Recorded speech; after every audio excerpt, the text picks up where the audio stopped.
আমাদের ৫৭টা দেশের যদি সামরিক শক্তি একসাথে হয় এবং ওআইসিকে যদি একসাথে করতে পারে তাহলে কোনোভাবেই ইসরায়েল বা আমেরিকা এত দুঃসাহস পাবে না। নন মুসলিম কান্ট্রি যেমন জার্মানি, স্পেন বিভিন্ন জায়গায় এখন আন্দোলন গড়ে উঠছে। তারা বুঝতে পারতেছে it's a genocide, it's a crime.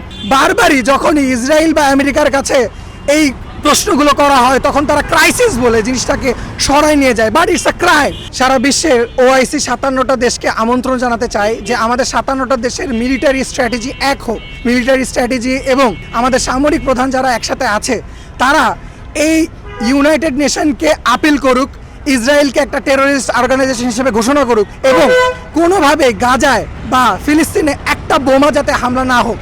আমাদের ৫৭টা দেশের যদি সামরিক শক্তি একসাথে হয় এবং ওআইসিকে যদি একসাথে করতে পারে তাহলে কোনোভাবেই ইসরায়েল বা আমেরিকা এত দুঃসাহস পাবে না। ইরান, ইরাক, বাংলাদেশ, পাকিস্তান, আফগানিস্তান ৫৭টা দেশ, ৫৭টা ওআইসি দেশের কথা বলছি এবং এটা আমার একান্ত শুধু আমার চাওয়া না। গত ২-৩ দিন ধরে প্রেস ব্রিফিং সহ বিভিন্ন জায়গায় আমি একই কথা বলে আসছি যে এই ৫৭টা মুসলিম কান্ট্রি এক হতে হবে। ৫৭টা মুসলিম কান্ট্রি যদি এক হতে পারে তাহলে বিশ্বের কোনো অপশক্তি কখনো মুসলমানদের সাথে এরকম দুর্ব্যবহার করতে পারবে না। আর এটা আমাদের এখন মানবিকতার প্রশ্ন।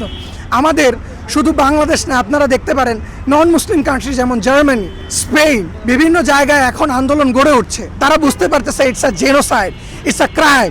বারবারই যখনই ইসরায়েল বা আমেরিকার কাছে এই প্রশ্নগুলো করা হয় তখন তারা ক্রাইসিস বলে জিনিসটাকে সরাই নিয়ে যায়, বাট ইটস আ ক্রাইম।